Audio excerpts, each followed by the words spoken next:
Hello everyone.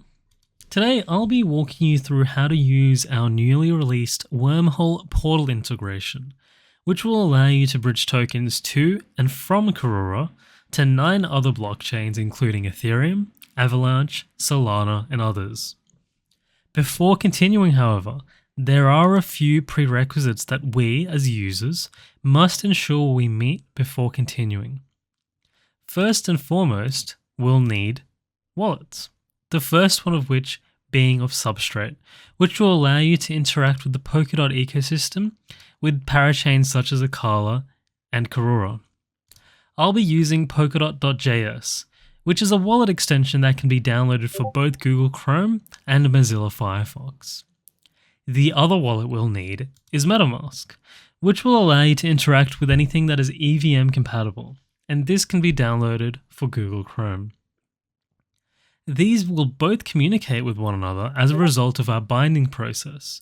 However, they are both separate and individual wallets that allow you to hold different assets. Please keep in mind, you must maintain and record the seed phrases and passwords for both wallets. Finally, we'll need some funds. I've got some KAR in my Polkadot wallet for transactions. I've got about 12 here and that should be more than enough. But we'll also need some funds on MetaMask. For example, if we're going to bridge some tokens from our Ethereum wallet, we'll need some ETH for gas. If we're bridging from Phantom, we'll need some FTM, and so on. For this tutorial, I'll be bridging USDC from Ethereum, and hence I have about $20 in ETH for gas fees. Once we've met all of these prerequisites, we can then begin the process of bridging tokens to and from Karura.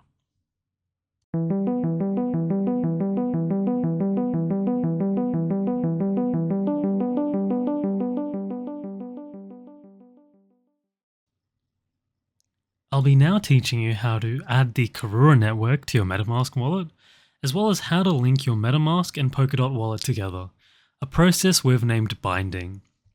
Let's navigate to the Karura web application and let's connect our Substrate wallet to the platform. To do this, let's click on Connect Wallet in the top right and then choose our wallet, in this case Polkadot.js. To confirm it's been connected, let's click on the wallet name, in my case it's Karura Test, and we can see it's connected and our address is ready to go. You'll need some amount of KAR in your Karura wallet in order to sign and confirm transactions, so either load up from a centralized exchange like KuCoin or bridge some KSM over from your Kusama wallet and swap it accordingly. I've got about 6 KAR, but 1 or 2 should be more than fine. On the home page, you have these 4 boxes as well as this navigation menu on our left. Click on the right arrow here and then click on Bind MetaMask to go directly to the binding menu. An alternative method is to navigate to the bridge menu here and then go to the binding MetaMask option, but either works. Now that we're here, we have 2 tasks to do. Add the Karura network to our MetaMask wallet and then connect our MetaMask wallet to the Karura application itself. The good news is, the team has made it quite easy because if we click the Connect to MetaMask option here, we can do both simultaneously. So let's go ahead and click that. You'll be greeted with this MetaMask notification pop-up, and this is simply to add the Karura network to our MetaMask account. So let's click Approve, and then MetaMask wants us to change to the network we just added. So let's go click Switch Network, and finally connect with MetaMask. You can now see that our MetaMask account is connected, as is our Polkadot account, and now we can proceed binding these 2 wallets together. Please keep in mind that this is permanent and you're unable to unbind these accounts. However, at the same time, be mindful of the fact that even though they are bound, they are completely separate wallets, and hence, you'll need to manage the seed phrase and details for both of them. One isn't a replacement for the other. You can now click on the Sign button, which will sign the request to bind the accounts together. Again, we've got another prompt from MetaMask, and we can just click Sign. Finally, now that it's ready to go, we can click Bind to proceed with binding the wallets. This time, we'll have another prompt, but this time from polkadot.js. We will have to put our wallet password in and then click Sign the transaction. So go ahead and do that.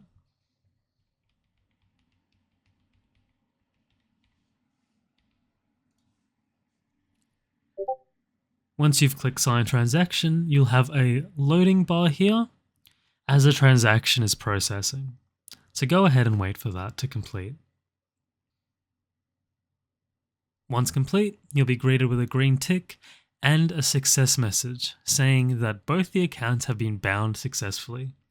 To confirm this, let's navigate to our account section from before, and we will see there is now a chain link next to our Polkadot wallet details. Hovering over it, you will see account bound with EVM address, where we will then have our MetaMask EVM address. Now we can finally move on to the actual bridging process.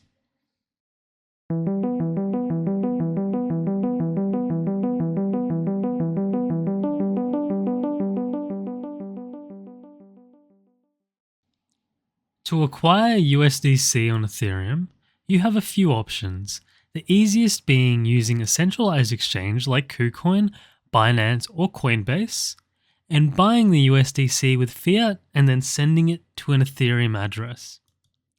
Alternatively, if you have Ethereum assets on, say, a MetaMask wallet, you can trade them from within MetaMask using the dedicated swap function, as seen here.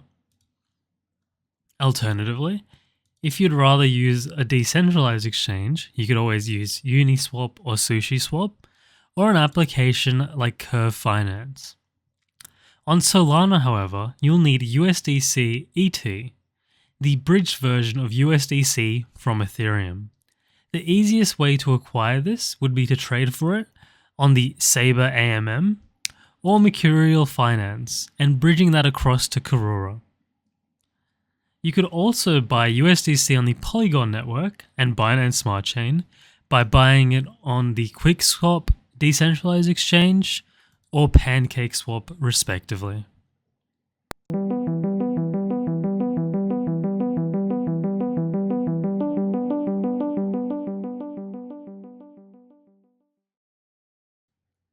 Now for the fun part, bridging tokens from other blockchains to the Karura network. Today, I'll be bridging some USDC from the Ethereum blockchain, which I have about $20 worth, and I also have about $20 worth of ETH for fees. Let's navigate to the bridge by going here to the left and clicking on Bridge, and as you can see here, this is the user interface for the bridging tool. We have, of course, the origin chain and the destination chain, so let's go ahead and click on origin chain and go all the way down to Ethereum. We'll of course have to connect our MetaMask wallet, and we have this great notification. So let's go ahead and click next and then connect. Now that our MetaMask wallet is connected to the Karura network, let's go ahead and click on Karura for the destination chain. And as we can see, we can bridge USDC, which we have about $20 worth. I'll want to bridge all of it over. So let's go ahead and click on Max, and then let's click on Send Tokens. Again, we'll have this confirmation prompt. Let's go on ahead and click Continue. And now we will have this MetaMask notification for the fee. So let's go ahead and click Confirm.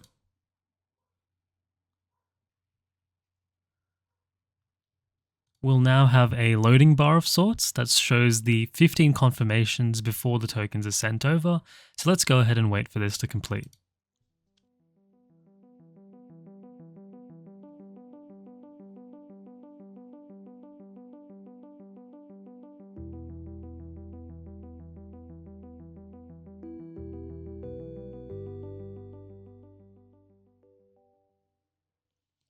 Once complete, we'll have a success and congratulations message, as you can see here. And we'll also have another MetaMask notification to switch the network back to the Karura network. So go ahead and click Switch Network, and then Redeem Tokens. Let's go ahead and click on Confirm. Once successful, we'll receive this congratulations message showing how much of the token we've swapped from which blockchain to Karura. And as we can see, we now have the $20 of USDC on Karura. To confirm this, let's go exit out of here and then click on our portfolio. Scrolling down, we can finally see the $20 worth of USDC in my portfolio.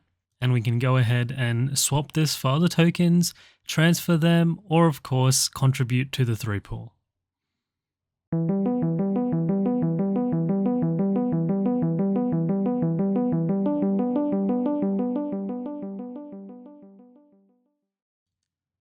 Before you can withdraw USDT from your Statemine wallet and bridge it to the Karura network, you must first have a small KSM balance in your Statemine wallet address.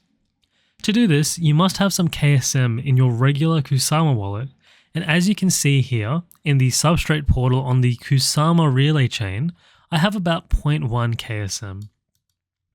Once you're ready, in the Polkadot substrate portal, navigate to the Accounts tab in the top left and then down to Teleport. You'll be greeted with this menu, which has the ability to send from your Kusama wallet and also shows your current transferable amount of KSM.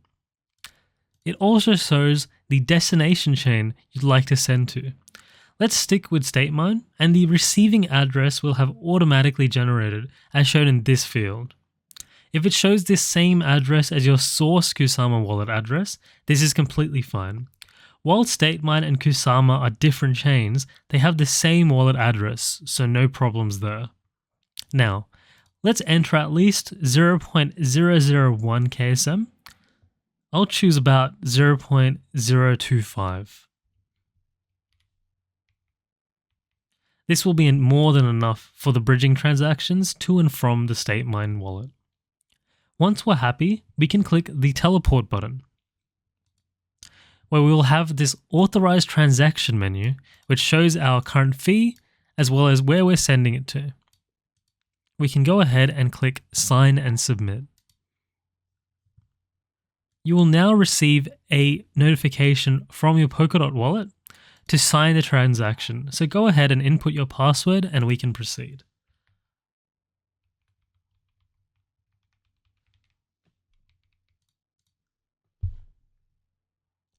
You'll see a loading icon in the top right, and once it's done, you'll be greeted with a green checkbox with the relevant operation. As you can see, our total KSM has decreased by about 0.025, so you can see that this has been successful. Let's go switch to our Statemine wallet by clicking in the top left, and then under Kusama and Parachains, click Statemine, and then switch.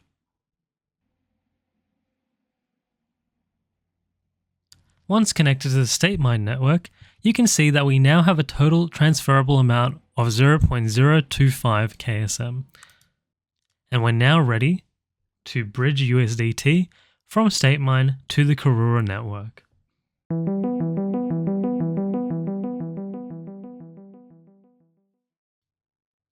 You will now transfer USDT from Bitfinex to your Statemine wallet, going through their crypto withdrawal process. Once you've completed that, you can navigate to the Karura bridge and then select Statemine as the origin chain and Karura for the destination chain. Navigating down to the amount section, clicking on the token icon here, you can choose exactly which asset you'd like to bridge, and of course I'd like to transfer some USDT over. Clicking on that, we can see that I have about 40 cents in my Statemine wallet. Let's go ahead and choose 20 cents just for example. Once we're happy, we can then click Transfer, and we will of course be greeted by a Polkadot.js signing transaction notification, so go ahead and input your password to proceed.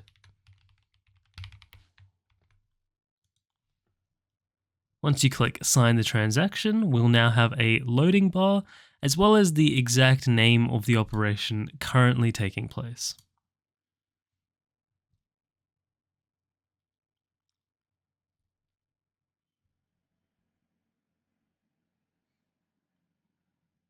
Once complete, we'll see the green check mark and we can see that we have 20 cents less in my Statemine wallet.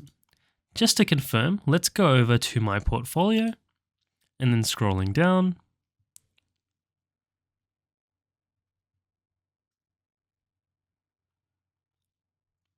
We can see the 20 cents, or in this case 19.93 cents, that were transferred over, and we can now go ahead and use this within the 3 pool.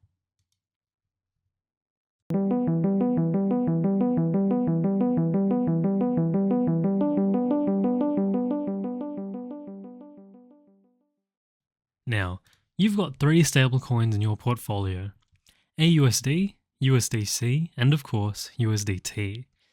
What should we do with these? Well, we can use them to provide liquidity in Karura's 3 pool, allowing us to put them to work and earn rewards in the process.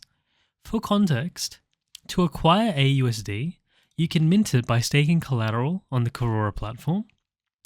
You can bridge USDC from the likes of Ethereum using the wormhole bridge integration. And you can bridge USDT from Statemine using the bridge tool within Karura. Guides for all of these can be found on our wiki. Now, to add liquidity to the 3 pool, let's first navigate to the homepage of the Karura application and then click on the swap tab here on the left. From here, you'll want to go to the 3 options at the top that say swap, liquidity, and bootstrap. Let's go ahead and click on liquidity. Here you'll have 2 options: add liquidity and withdraw liquidity. Under the select a pair option, click on this dropdown and you'll see all the options of the pools we have when providing liquidity. We of course want this second one, LPAUSD, USDC, USDT, powered by the Tiger protocol. Clicking on it, you'll then have this menu where it shows the current LP tokens for this pool we have, which is of course 0, as well as the individual tokens in the pool and the amount we have of each of them. As you can see, we have about $3.50 of each, which is what we'll be using to add liquidity to this pool. We can manually add them by typing in how many tokens we'd like to contribute, like so. And down here, it'll showcase how many tokens we'll be adding to the pool, as well as how many LP tokens we'll receive in return, which are called 3 USD tokens, as well as the current size of the pool broken up by the individual tokens. You can also provide any combination of tokens. You don't have to provide them in a specific proportion. I'm going to choose all of them by clicking the max button here, and then clicking on add liquidity. You'll then receive a pop-up notification from your Polkadot wallet, so go ahead and input your password and sign the transaction.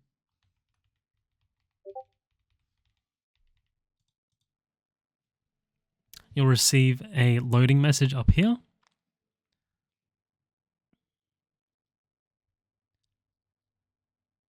Once successful, we'll be greeted with a success message and a green tick. And to confirm, we can see the amount of LP tokens we've received, which is 10.463 USD tokens. Let's go back to the portfolio menu. And scrolling down, we can indeed see that we have 10.463 USD tokens with a total value of 10.46 US dollars. You have now successfully contributed to the 3 pool.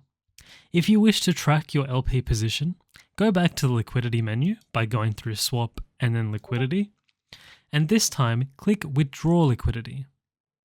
Then under the withdraw token option, click on the dropdown and then click on the LP pool you had in mind. You can now see how many LP tokens you currently have, how many is staked, which you can do by navigating to the Earn tab, staking your LP tokens, allowing you to earn rewards. And how many are free? You can also find additional information on trading volumes at stats.karura.network or by clicking the stats button here in the bottom left.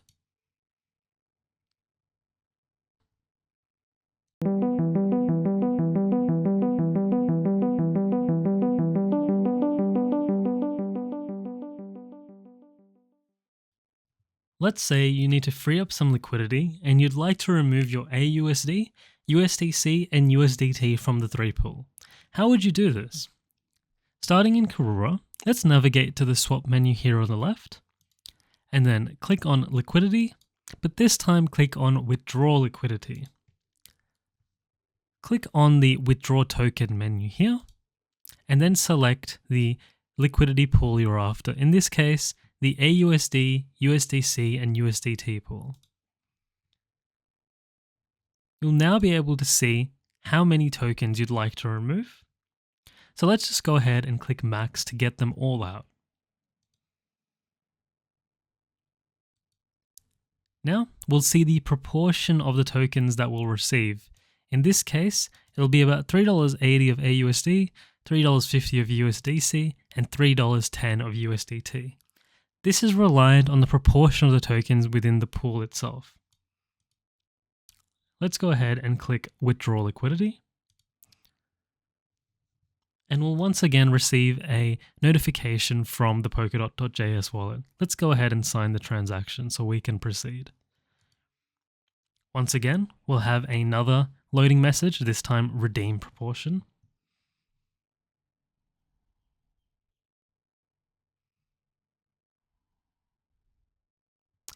We can see that it's now successful, and we no longer have any LP tokens within this liquidity pool.